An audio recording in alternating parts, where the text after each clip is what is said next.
he recibido ningún correo de parte de coordinación para los exámenes, para las personas que se van a examinar extemporánea. Entonces, no sé si hay alguien acá o tienen alguna duda.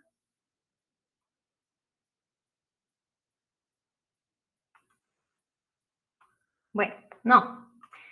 Bueno, vamos a continuar con la clase. Vean, hay muchos temas muy importantes para poder discutirlos el día de hoy. A ver, Marta Julia.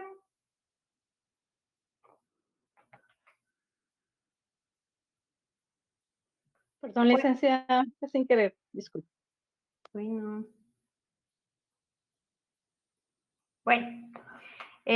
como les indiqué que el día de hoy, permítanme, ahí está.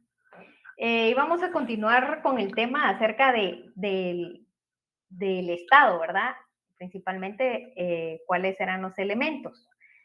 Sin embargo, quedé pendiente de ahí de darles algunas definiciones de algunos autores que se refieren en cuanto al Estado. Pues el Estado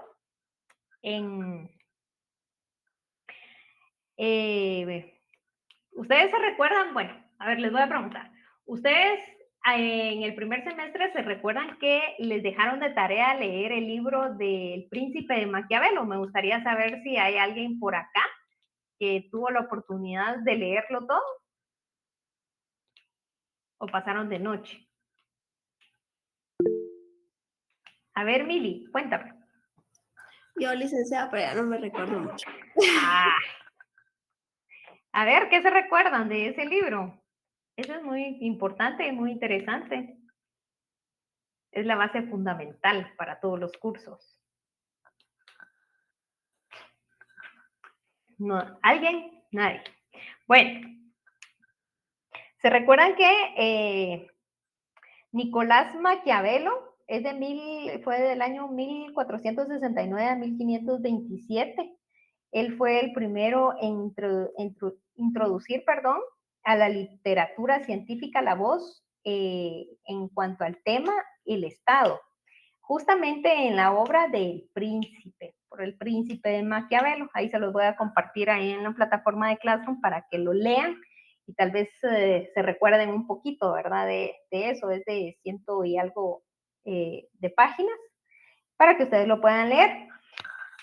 Pues él le atribuía el significado de Estado, indicaba que el Estado era una palabra universal, con un método racional y no dogmático. Para García Maínez, el Estado, él indicaba que era la organización jurídica de una sociedad bajo un poder de dominación que se ejerce en determinado territorio.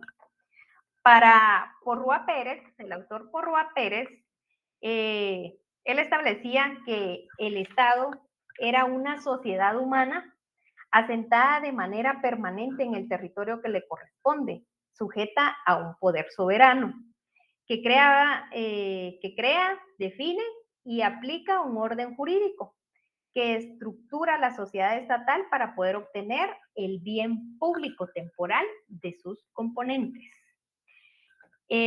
Una de las definiciones más difundidas de Estado es la que coincide como la sociedad políticamente organizada, deslindándose de una función que las características propiamente estatales es o son la organización y la política.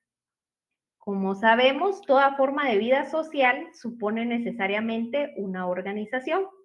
Lo importante del Estado sería entonces el aspecto político.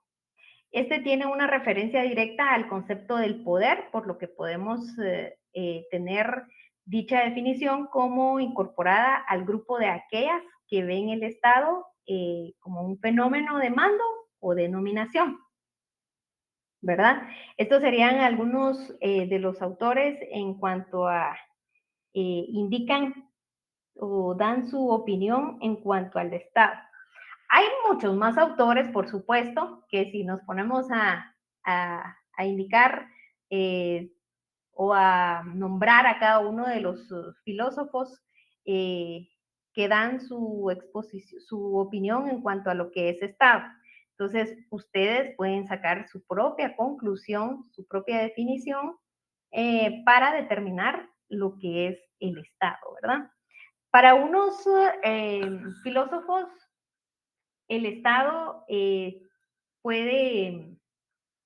una forma de organización moderna dentro de la que vivimos todos los seres humanos, que también constituyen un poder permanente con capacidades reales para poder monopolizar la creación del orden jurídico, político, económico y social, ¿verdad?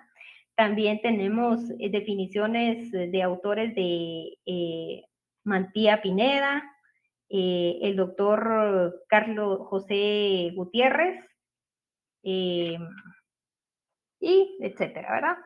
Porque si se los dejo todos, no los van a estudiar de todas formas. Pero sí es bueno de que ustedes lean en cuanto a este libro del Príncipe de Maquiavelo para que puedan entender un poco más en cuanto a lo que es el Estado. Ahí habla de qué es el Estado, da la definición, cómo es que surge también, y también yo les pregunto a ustedes, a estas alturas, ¿ustedes ya tienen una definición propia en cuanto a lo que es derecho?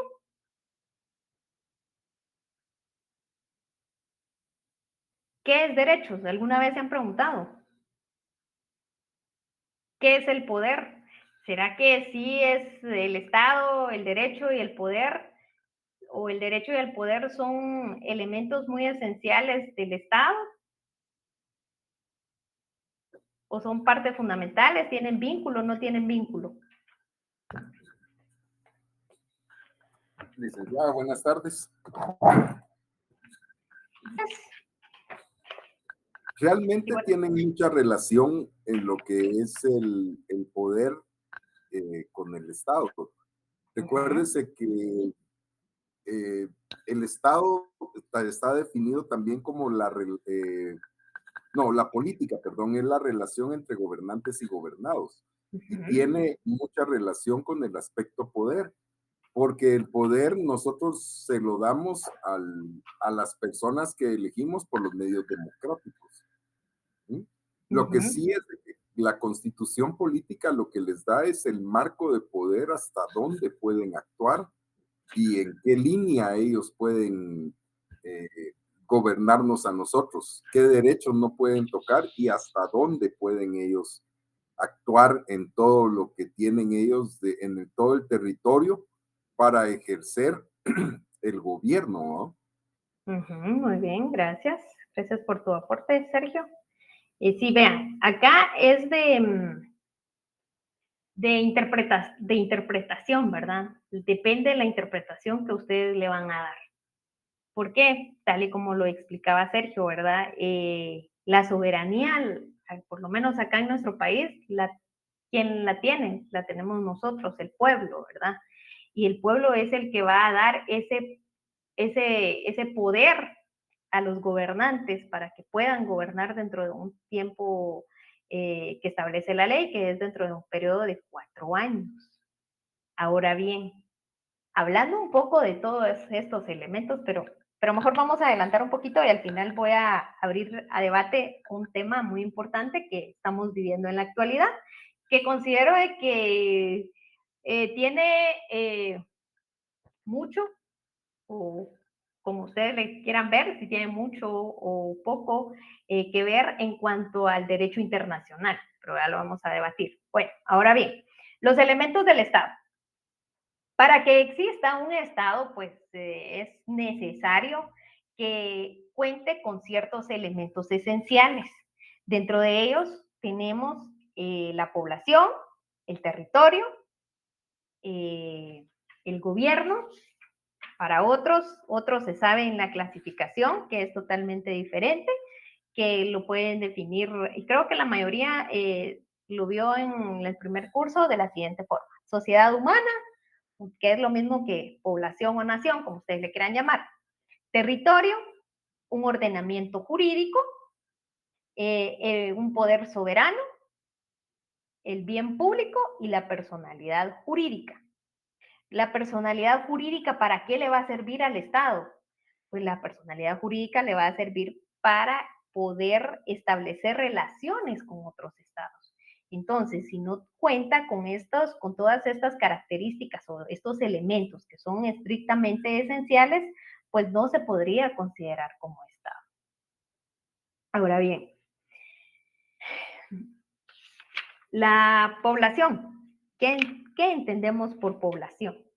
Pues población es el conglomerado humano compuesto por las personas individuales que se han conocido dentro del territorio del Estado y las extranjeras que por razón de su domicilio viva permanentemente dentro de él, a los que se les unen por reglas generales vínculos de idioma, razas, costumbres y tradiciones comunes. Ahora bien, acá, ¿ustedes hasta cuántas nacionalidades podrían llegar a tener? Luis Fernando, ¿cuántas nacionalidades consideras tú que puedes llegar a tener?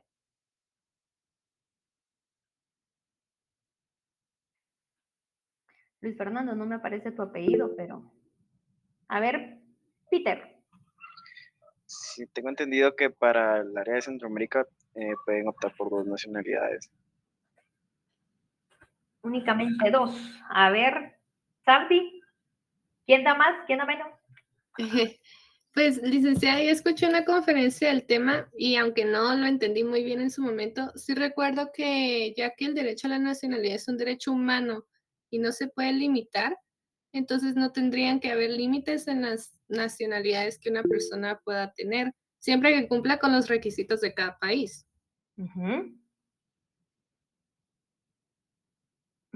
¿Alguien más? Gracias, Sardi.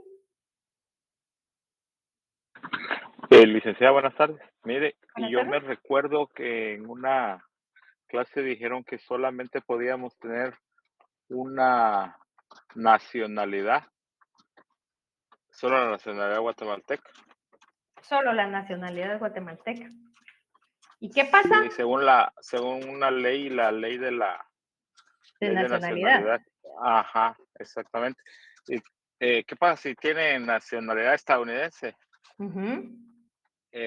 Pues Estados Unidos no lo obliga a renunciar a la nacionalidad guatemalteca, pero estando en Guatemala yo pienso, no me acuerdo muy bien de esa ley, licenciada, pero yo me acuerdo que pues uno tiene derecho nada más a la nacionalidad guatemalteca. En Estados Unidos pues ya es ciudadano americano y en Guatemala pues ya se es ciudadano americano o ciudadano guatemalteco. No sé, por ahí va mi idea, licenciada. Ok, gracias. A ver, ¿alguien más levantó la mano por ahí? Vean, no tengan miedo de hablar porque acá estamos para discutir los temas.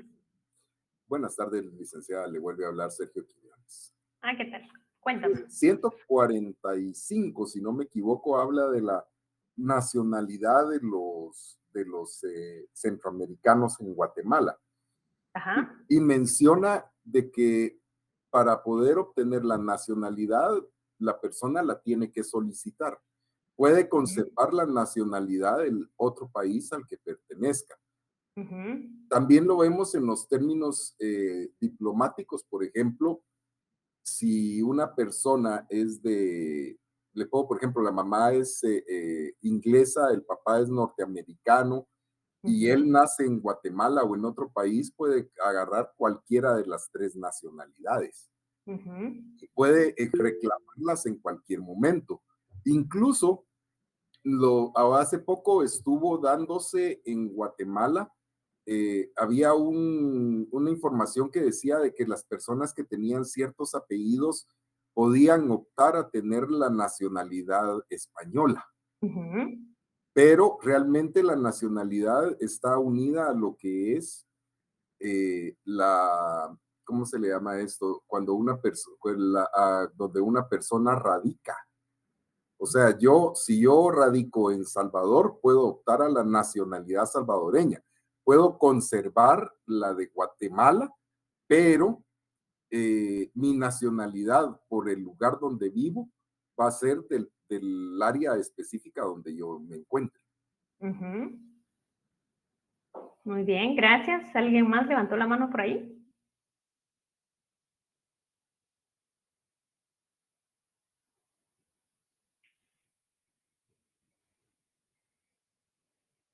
¿Quién levantó la mano? Yo creo que depende de cada país y su propia legislación si se les permite tener más de una nacionalidad, pensaría yo. Ok, muy bien, gracias. Bueno, pues vean. Acá ustedes pueden llegar a tener la nacionalidad que ustedes consideren. Yo tengo conocimiento que uno puede llegar a obtener hasta 3, lo máximo, hasta 3 nacionalidades, pero va a depender de cada caso concreto, ¿verdad? ¿Por qué? Porque al momento que el caso que exponían, ¿verdad?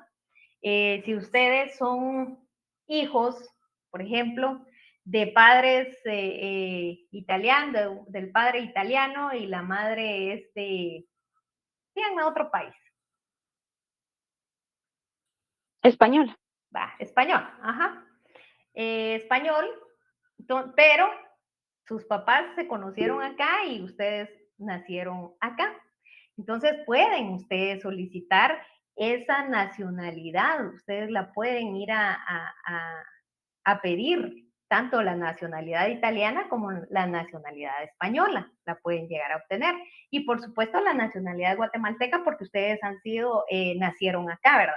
Diferente es también cuando se van los padres también que son guatemaltecos, pero se van por varios motivos a vivir a otros países. Entonces, ustedes ya, por ejemplo, que la compañera Luisa Fernanda, ella nació en Italia, ¿verdad? Pero es hija de padres guatemaltecos, entonces puede tener 2 nacionalidades, pero sí tengo entendido que pueden llegar a tener hasta máximo 3 nacionalidades. Y como lo indicaban, hay países que sí pueden llegar a tener hasta más nacionalidades, ¿verdad? El problema es cuando estudian derecho. Mentira. A ver, Luisa Fernanda. Y luego. Hola, Lick. Buenas Hola. tardes. Mire, No te escucho.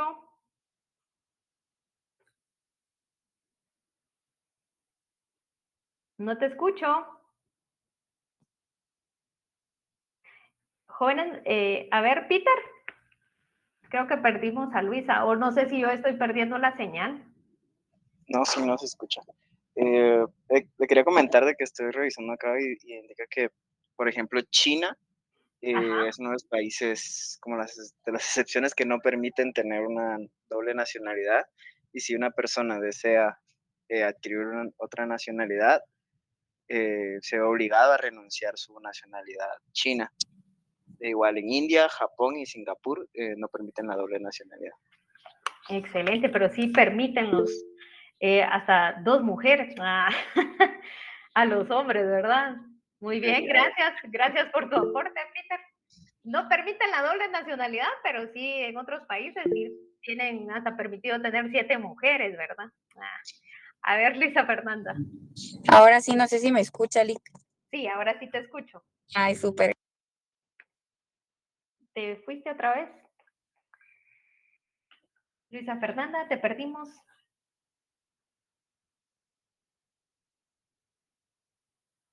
Perdimos a Luisa Fernanda. ¿Ahora? Hola, Lick. ¿No? Sí, ahorita sí te escucho. Creo que no tengo muy buena señal.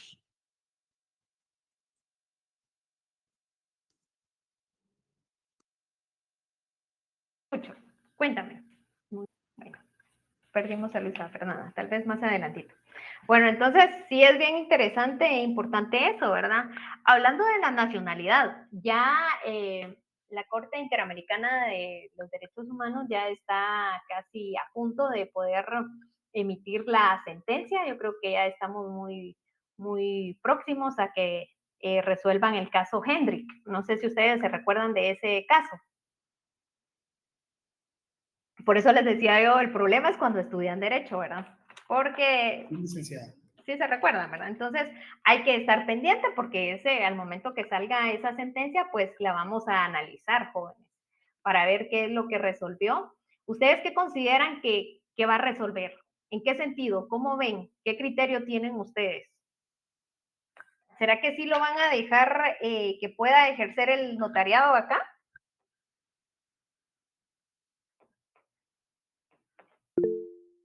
¿Sabdi? Participen, jóvenes. Yo creería que no, licenciada, porque si lo dejan participar a él, abre la puerta a que muchos extranjeros participen y entonces la naturaleza del derecho notarial guatemalteco se va a perder, en mi opinión. Muy Sin bien. embargo, pues por ser un caso muy popular o muy sonado y muy interesante, probablemente sí se lo concedan. Sí, pero no, dices tú. Exacto. Muy bien, gracias. Sabdi. Saldría más fácil resarcirlo, ¿verdad? Darle una indemnización por todos los daños causados, que así como dice Sabdi, abrir la puerta para que cualquier extranjero eh, pueda ejercer el notariado acá en Guatemala, ¿verdad? Y tendríamos que reformar la ley. Muy bien, gracias. Sí, la verdad es que yo considero de que no le resuelvan a favor de él porque sería sentar un mal precedente. Y lo digo con respeto porque no sé si acá tengo en el salón personas que son de otros países que están estudiando acá. Entonces, con todo respeto lo digo, ¿verdad? Pero sí tienen que tener claro que por lo menos el código de notariado en ese sentido sí es muy claro, ¿verdad? Quienes pueden ejercer el notariado. Entonces, esperemos que no, porque si no, imagínense, si ya acá en Guatemala ya tenemos bastante competencia en cuanto a tema de tanto de abogados y notarios, yo creo que se abriría más la puerta para la competencia. Pero sí sería sentar un mal precedente. Esperemos, yo creo de que todos están esperando, tanto las instituciones como todos los abogados y notarios, que no se resuelva a favor de él, porque es en el sentido de que le digan de que sí puede ejercer el notariado, ¿verdad? A ver, Sergio. Realmente, como le decía, es un tema complicado, porque si usted se da cuenta, este muchacho, Hendrik, él sacó el título en Guatemala y tiene su residencia aquí en nuestro país. Entonces, si usted mira, volviendo al tema del artículo 145 de la Constitución, donde habla de que la naturalización no se podría permitir incluso que ¿cómo se llaman? Los centroamericanos pudieran ejercer el notariado en Guatemala y muchos lo ejercen porque este es su lugar de residencia. Yo pienso que es un tema bien complejo, pero si nosotros estamos reconocidos como abogados a nivel internacional, es cierto que es diferente dependiendo del tipo de notariado que se aplique. Por ejemplo, el anglosajón con el latino, son ciertas normas que no se pueden llevar a cabo, ¿verdad? Pero sí pienso que van a dar un cuento favorable porque él sacó la carrera dentro de Guatemala. Yo pienso que sí le van a dar, porque sí es de la San Carlos, si no me equivoco, donde lo tiene. Sí, sí, es de acá, de la San Carlos. Y la verdad que es un tema bien complicado, pero ahí sí que a ver qué pasa, ¿verdad? Y todos podríamos tener distintas opiniones acá, podríamos estar a favor, otros en contra, ¿verdad? Pero ahí sí que todo depende, dirían. En el derecho tanto que estudiamos, pero todo depende del caso. ¿Verdad? Entonces, sí, a ver qué pasa, estemos pendientes en cuanto a ese tema, ¿verdad? Ahora bien, otro de los elementos importantes para que exista un Estado es el territorio. Y el territorio, pues, es el área geográfica dentro del cual el Estado ejerce ese poder, ejerce la soberanía, ¿verdad? Entonces, eso es lo que comprende el territorio, que también, por supuesto, está compuesto por el suelo, el subsuelo, las aguas interiores, el espacio marítimo, nacional, el espacio aéreo y ¿verdad? Entonces eso es como les decía, ustedes ya lo vieron en cursos anteriores. Ahora bien, la soberanía. Pues la soberanía es el poder de un Estado que debe ser en todo caso autónomo. Esto se debe poseer la capacidad para poder manifestarla hacia adentro y también hacia afuera como una fuerza que vale y se determina por sí misma. Esto no implica que un Estado no pueda restringir su capacidad política mediante obligaciones internacionales.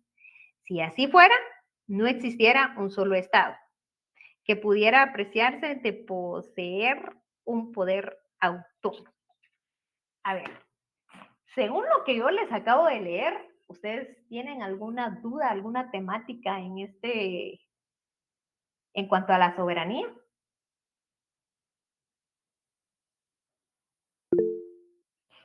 Sí, Ronnie Monzón.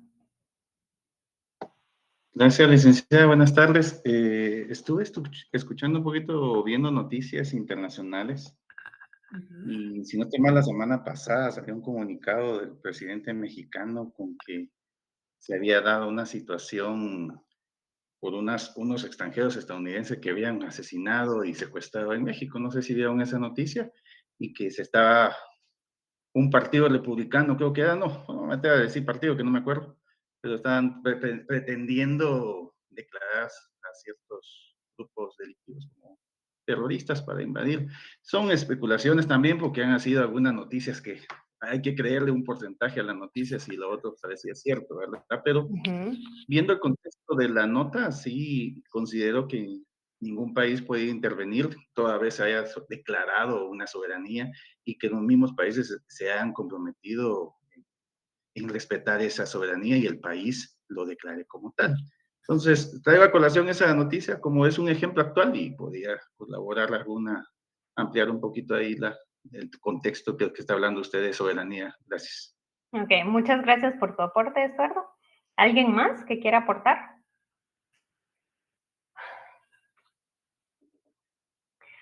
Bueno, pues la soberanía es la que nosotros, todo el pueblo, es la que tenemos, ¿verdad? La que poseemos. La soberanía es el poder que nosotros le estamos dando a las autoridades para que puedan ejercer el poder ante el Estado, representarnos. También ante órganos internacionales y ante otros estados, ¿verdad?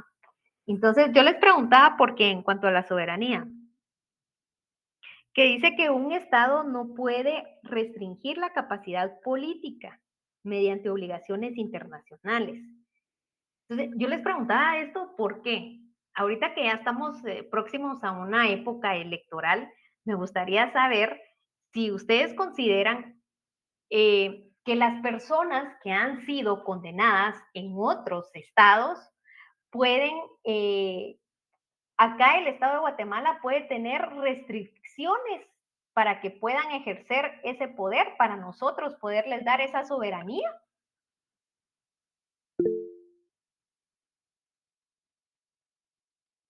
No lo digo por ningún caso. O sea, estamos hablando en términos generales.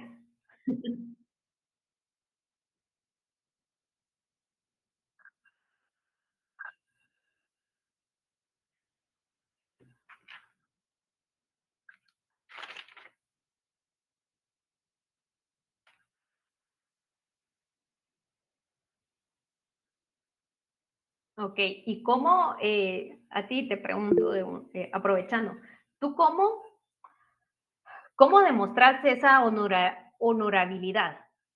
Esos requisitos que establece el artículo 103, que habla de capacidad, idoneidad y honradez.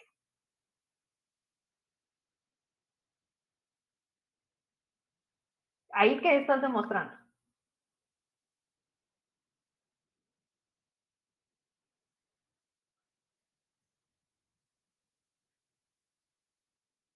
Exactamente. Por eso les...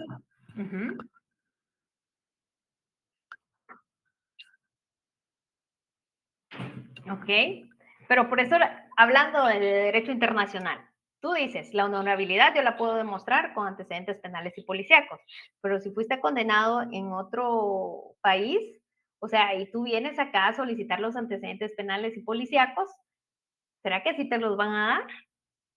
¿O será que no? ¿Te los pueden dar? Vean, esto, si ustedes se ponen a analizar este artículo del 113, ¿cómo podemos demostrar nosotros esto? Bueno, la capacidad, pues la podemos demostrar tal vez con nuestros títulos, en trabajos que hemos tenido, que nos den la recomendación, ¿verdad? Pero el resto, la idoneidad y la honradez, ¿cómo podemos? A ver, Sergio, Estuardo y luego Yamilé.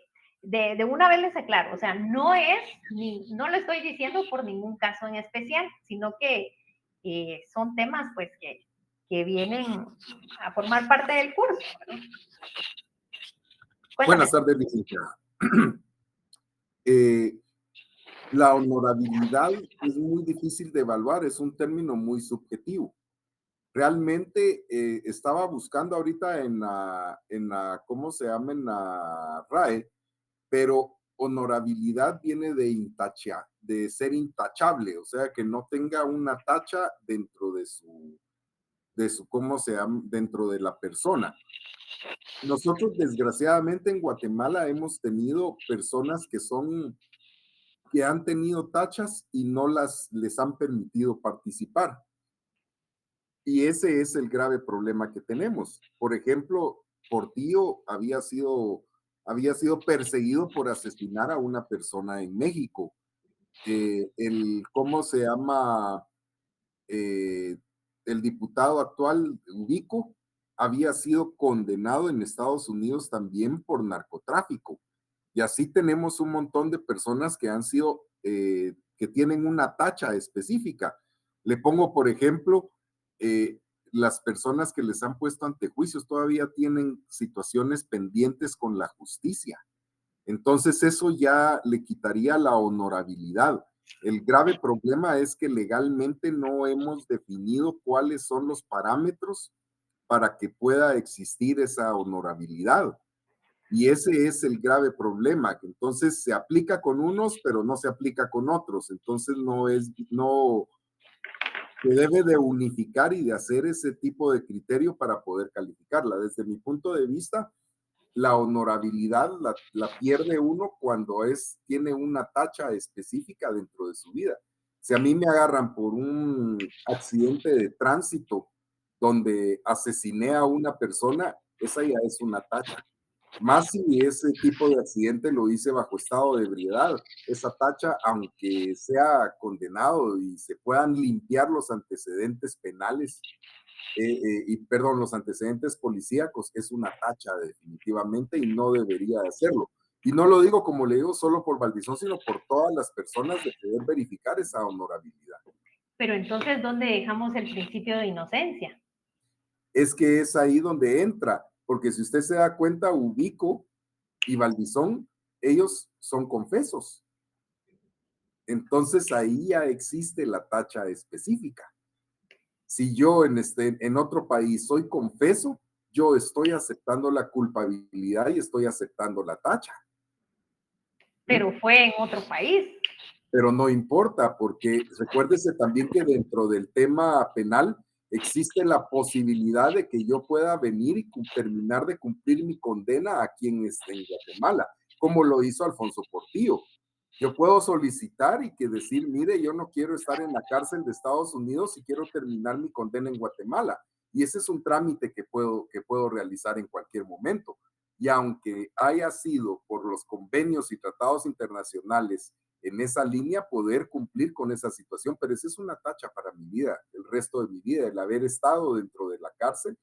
Ya si fui declarado inocente, ya son otros 10 pesos, decían. Sí, pero es que recuérdense que por eso te decía, entonces, ¿dónde dejamos el principio de inocencia, verdad? Que recuérdense que nadie puede ser condenado antes de ser citado y escuchado, ¿verdad?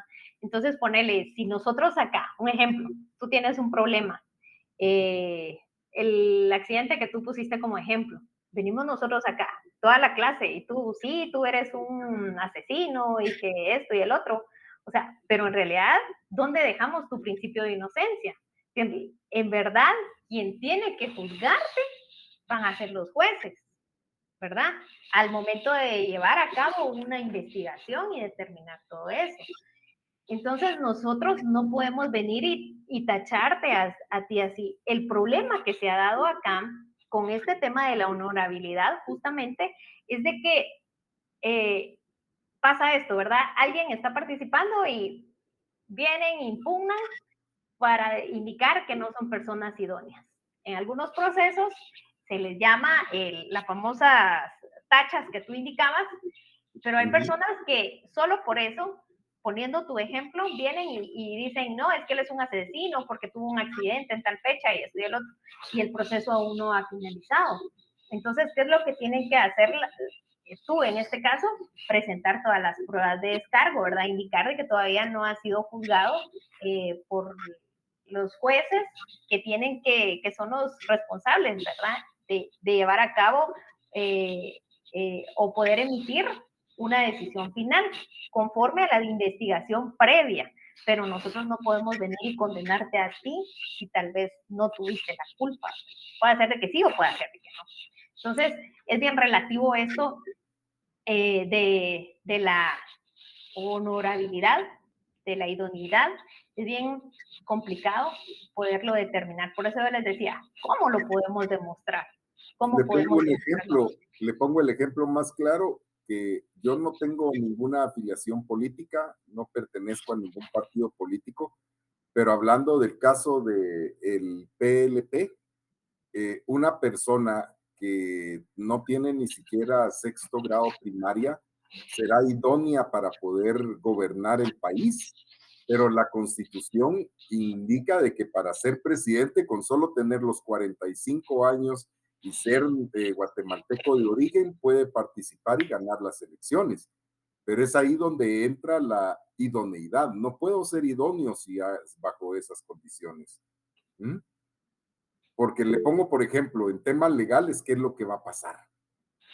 Ella va a tener que tener unos asesores y si son mal asesorados, ese es el problema, que no se ha definido bien dentro de la ley cómo poder calificar la idoneidad o cómo poder calificar la honorabilidad, si se puede hacer por la cantidad de delitos o algo por el estilo.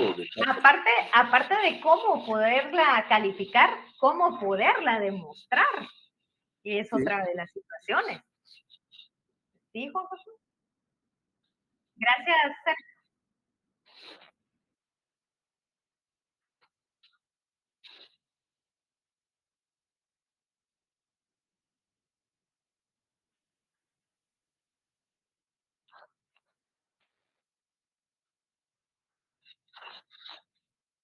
Uh-huh.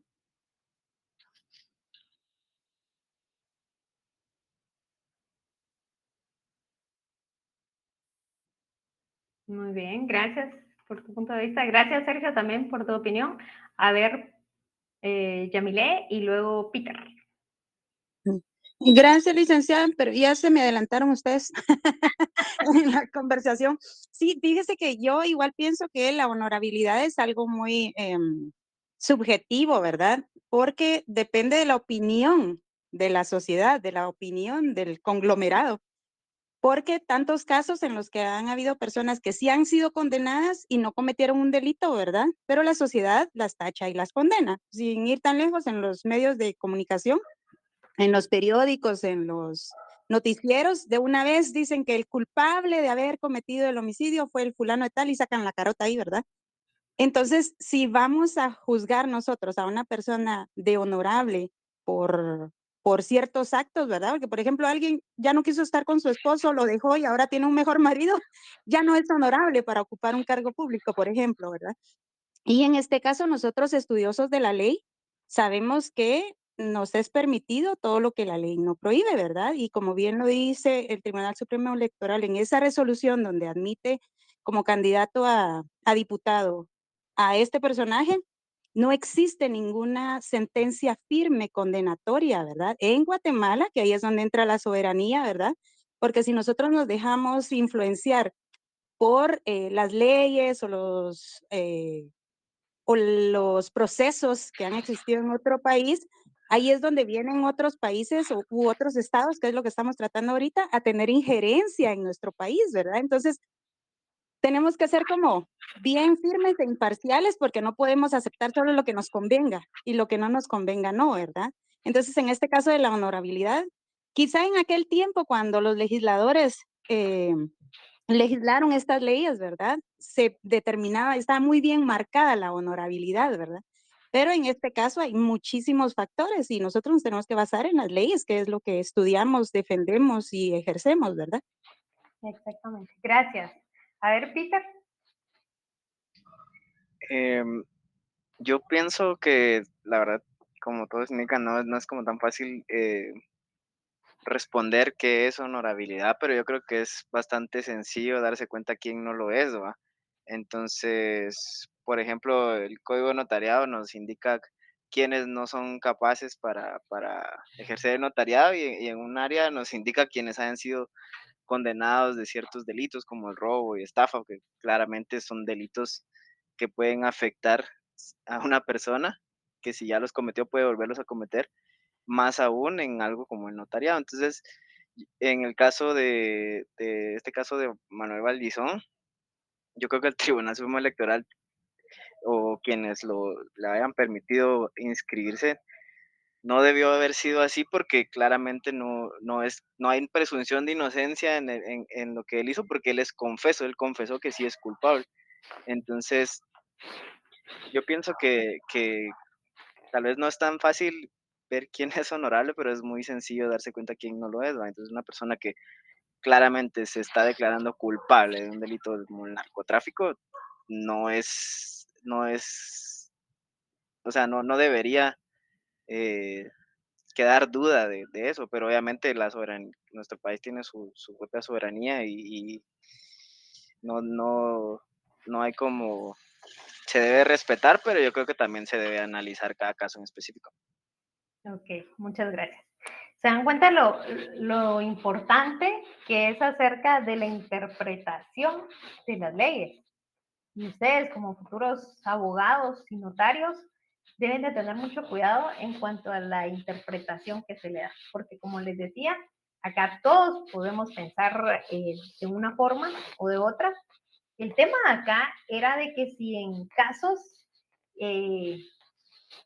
como los mencionados, como les decía, ¿será que sí entra el derecho internacional? ¿Podemos aplicar acá el derecho internacional? Aparte de cómo podemos demostrar estos requisitos que establece el artículo 113 de la Constitución, ¿verdad? Hay muchas situaciones en las cuales Sergio mencionaba también, ¿verdad? De cómo es posible de que para que las personas puedan, las encargadas de crear las leyes, no tengan, nuestra Constitución no exija mayores requisitos, pero en su tiempo fue, pues, los legisladores y en este tiempo la Asamblea Nacional Constituyente, pues al momento de hacer, de llevar a cabo todo eso, pues lo dejó plasmado en ese sentido. Sin embargo, como ya lo hemos visto y ustedes en otros cursos se han dado cuenta que el derecho es muy cambiante, ¿verdad? La sociedad va cambiando y así por lo mismo es muy necesario poder reformar nuestras normas.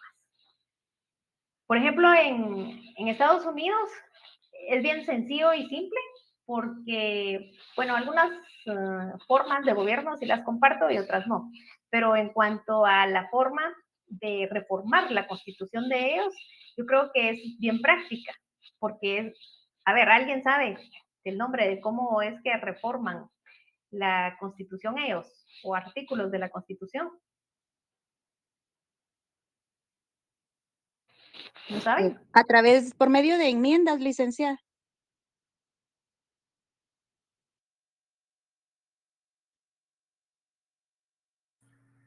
Por términos específicos, por doctrina constitucional es dependiendo de la constitución específica que sea, porque si es rígida, si es flexible, o en el caso de nosotros es mixta, hay diferentes formas. Una Asamblea Nacional Constituyente para las partes rígidas, o una, ¿cómo se llama? Una iniciativa de ley y aprobarla por parte del Estado, como pasó cuando se quisieron reformar algunos artículos de la Constitución y solo se logró reformar uno en el tiempo de la UNE, si no me equivoco, creo que fue ese espacio. Muy bien, gracias, Sergio. Sí, vean, tal y como lo indicaba, o sea, se pueden, pero son los artículos en específico los más importantes que yo creo que se debe de cambiar todas, pero cuesta, imagínense, o sea, si nosotros somos la soberanía, somos el pueblo, ¿será que todo el pueblo va a estar de acuerdo a que se pueda cambiar la Constitución o realizar una reforma, verdad? Entonces, es bien complicado. Yo por eso les decía de que en ese sentido sí me gusta esa forma de cómo lo hace Estados Unidos, porque lo realiza a través de las enmiendas, ¿verdad? No sé si ustedes han visto casos, pero allá dicen ¿cómo es la palabra? Me adhiero a la quinta enmienda o a la sexta enmienda, me apego, ¿verdad? Sí, gracias, Yamil. Me apego a la quinta enmienda, ¿verdad? Para que nos resuelvan. Entonces ellos ya saben, pero sí es muy bonita, siento bien práctico, ¿verdad? Pero hablando de la soberanía, nosotros acá somos quien tenemos esa soberanía, somos nosotros los que les damos el poder. Entonces la pregunta acá era, hablando de soberanía, ¿será que sí podemos aplicar el derecho internacional? ¿Sí forma parte de derecho internacional estos casos ahorita en estas contiendas electorales, en este periodo electoral en el que estamos ya? ¿Será que sí tiene un poco que ver o será que no tiene nada que ver el derecho internacional en cuanto a estos temas, verdad? Tampoco, si hablamos acerca de la injerencia de otros países con el Estado de Guatemala, pues eso ya es otro tema, ¿verdad? Pero en temas de derecho internacional público, recuérdense que estamos justamente en este curso, derecho internacional público. Entonces se los dejo de tarea ahí que ustedes lo analicen para ver si podemos aplicar, si este curso tiene que ver en cuanto a casos de distintos casos por los cuales han sido procesados, porque no les hablo solo por uno, sino que dentro de la historia tenemos hay muchos casos por distintos delitos, ¿verdad? A ver, Sergio. Uno de los casos que usted menciona actualmente es el caso de Suri Ríos. Ese caso es muy especial porque ella colocó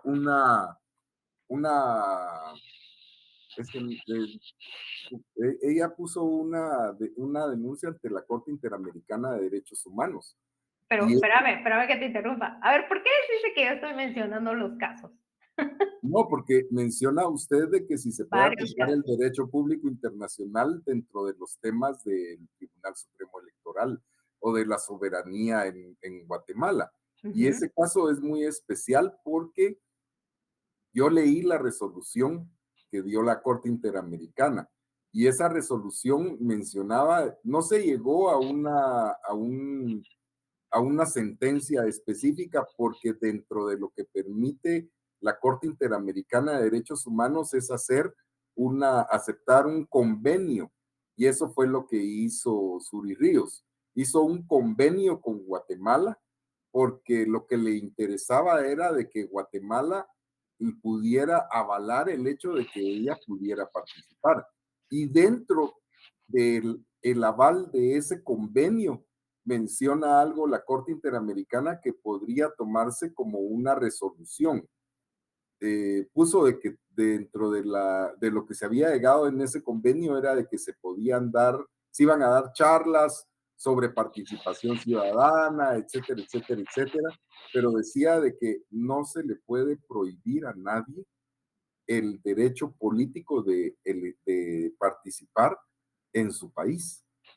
Okay. Y esa es la base por la que el Tribunal Supremo Electoral, en base a esa resolución, le permite actualmente participar. Ok, gracias. Ahora bien, yo tengo una pregunta, ya que tocaste ese tema. Al inicio a ella no la dejaban participar porque el papá había cometido varios delitos, ¿verdad? Por el cual tuvo varios procesos, etcétera, etcétera. Ahora yo te pregunto, ¿será que si tú llegas a cometer un delito, cualquier delito del Código Penal, será de que tus hijos tienen que seguir pagando esa condena que a ti te van a hacer. La realidad es que no, y es que ese es el problema con ese artículo. Si usted mira el artículo de la Constitución, el inciso que menciona sobre el tema de los familiares de los golpistas, cuando habla de lo que es dice los familiares de los presidentes cuando están en el poder, no pueden participar. Y hay una pequeña coma, y esa pequeña coma la ponen como que fuera una situación especial, porque dice en esa pequeña coma, y las personas que habla el inciso primero. O el inciso A, no me recuerdo si es primero o inciso A, pero lo que menciona es de que en ese artículo específico menciona una temporalidad y dice mientras estén en el poder. Y esa es la temporalidad que se debió haber aplicado en esta persona, porque el que mi padre haya cometido un delito, somos dos personas jurídicas totalmente diferentes. Y que mi padre haya cometido un acto de ¿cómo se llama? De genocidio en esa línea, no me hace a mí que yo tenga que ser igual que mi papá. Mencionaba un compañero ahorita, según vi ahí, y las personas que cometieron el delito, o sea, las personas que recibieron las situaciones de estos delitos. Lo que pasa es de que ahí caemos en la situación de que son las personas en nuestro país que no tenemos una capacidad de saber elegir a nuestros gobernantes y ponemos gobernantes que no vale la pena. Los metemos dentro de todas las instituciones, pero esa es una falta de educación de las personas. La gente vota por quién lleva la mejor gorra o quién da la mejor comida. Y esa no debe de ser la razón específica. Se debe de educar a las personas de cómo poder votar. Exacto. Sí, vean, este artículo, justamente este artículo siempre ha sido de poder interpretar, darle una buena interpretación. Porque, como tú bien lo mencionabas, era la temporalidad, ¿verdad? Que tenía que ver, porque la Constitución es clara que dice que esté en el poder. ¿Qué es lo que sucedió hace como, bueno, el periodo pasado del presidente? Creo que el hermano del presidente estaba participando para ser candidato a diputado, pero en ese momento no lo inscribieron porque la Constitución es clara, ¿verdad? No puede participar un familiar que sea, que sea familiar del presidente que esté en el poder. Y justamente en ese tiempo todavía estaba en el poder esta persona, ¿verdad? Entonces, los familiares no podían participar para fue un el hijo cargo. del vicepresidente, cabalmente, de Yafet Cabrera, que como ganó Yafet Cabrera, no lo dejaron tomar posesión. Y en esa misma línea está ahorita la hija de Sandra Torres, porque ella está participando como candidata a diputada. Si ella llega a ser como se llama, a quedar electa y la mamá queda como presidenta de Guatemala, no puede tomar, pero ese es un impedimento específico que tiene la Constitución, ¿verdad? Sí. Y vean, hay muchos casos que nos ponemos a hablar, ya se nos acabó el tiempo, pero son bien importantes e interesantes, porque acá sí tiene que ver, no estamos hablando solo de materia penal nacional, ¿verdad? Sino que estamos hablando a nivel internacional. ¿Qué es lo que pasa, verdad? ¿Hasta dónde nos hemos ido? Entonces, el ordenamiento jurídico, vamos a terminar así rapidito, porque la verdad que estos temas son bien interesantes. Yo los dejo ahí para que ustedes analicen si el derecho internacional público puede ser aplicado, se puede aplicar en esos casos en concreto, en algunos casos que han pasado acá en la actualidad. Y pues como les dije, yo no estaba mencionando nombres, tampoco casos así en específicos. Yo creo que hace un par de días antes de los exámenes parciales yo les comentaba sobre un caso. ¿Qué pasaba? Que un abogado guatemalteco estaba presentando un medio de impugnación en representación de una entidad extranjera. Imagínense, qué nivel. Por eso, ustedes, futuros abogados, lean, estudien y estudien para la vida, no estudien solo para los exámenes, para el momento, porque de verdad, en esos momentos, ya cuando ustedes salen a la calle, cuando ya tienen que poner en práctica, cuando deben de interpretar las leyes, es ahí donde está el problema, ¿verdad? Entonces, sí tienen que tener un panorama así muy amplio para poder interpretar las leyes. Entonces, como alguien comentaba ahí, ¿verdad? Hay que estudiar la historia de Guatemala y lo mismo les digo yo, hay que leer y saber interpretar las leyes, ¿verdad?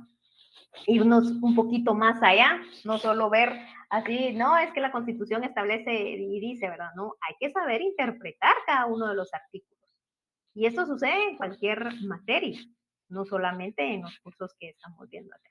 Entonces, jóvenes, nos vamos a quedar hasta acá. No pude avanzar mucho, pero la siguiente semana seguimos hablando acerca de la clasificación de los estados y nos vienen temas bien interesantes e importantes porque cómo se da la vida de un estado. También vamos a hablar de los estados que han desaparecido, ¿verdad? Porque así como existe la creación de los estados, pues también existe la desaparición de los estados o también la unión de los estados, ¿verdad? Entonces vamos a hablar sobre esos temas. Entonces nos vemos el día viernes. Les deseo una feliz noche. Que descansen.